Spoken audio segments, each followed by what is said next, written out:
أكلتنا النهاردة صدور الفراخ بالكريمة والزعتر. أكلة طعمها حلو قوي، مش هقول أكتر من كده. اتفرجوا عليها وجربوها ودوقوها وانتم تعرفوا. كده حطيت انا زبدة في الطاسة وتبلت دول بالملح والفلفل من الوش والظهر، حاجة بسيطة كده الصدور.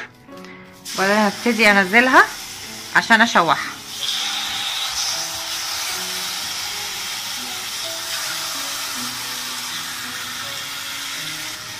شوحها بقى من الوش والظهر كويس كده. انا خلاص شوحت اهو صدور الفراخ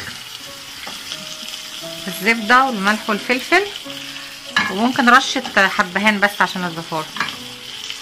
اطلعها بقى في الطبق.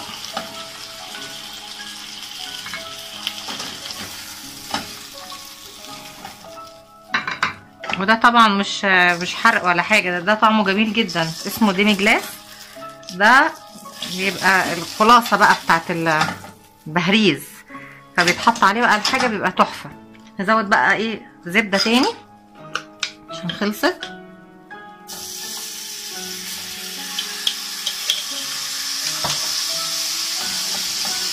نطلع بقى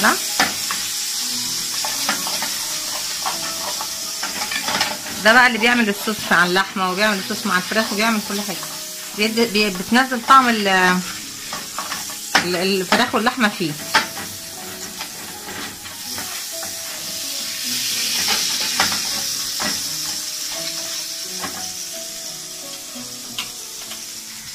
حط توم، ده توم عليه فلفل اخضر، مش حراق قوي، حاجه بسيطه يعني. وبعدين احط الكريمه اللباني، وزي ما قلت بخففها بشويه لبن.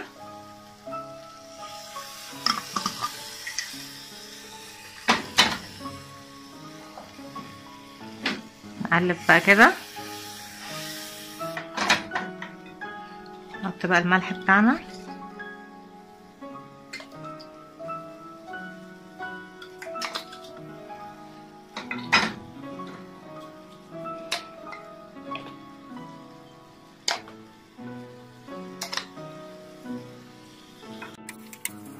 كده الكريمه بتغلي معانا.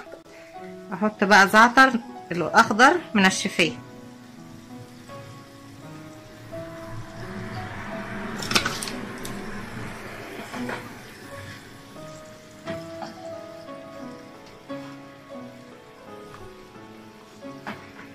كده خلاص غليت معانا. نحط بقى ايه، نرجع تاني الفراخ.